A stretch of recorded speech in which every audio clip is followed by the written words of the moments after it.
Right people, we've got a Golf R here, Mark 7. It's got no boost. You put your foot down, it's making some droning sound.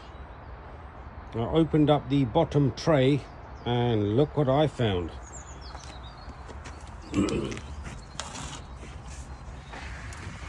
Look at this.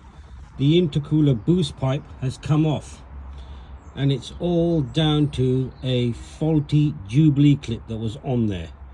I'm now going to put a new jubilee clip on here and repair this. Here's the old one here, it was broken, and here we go. This should be a simple fix.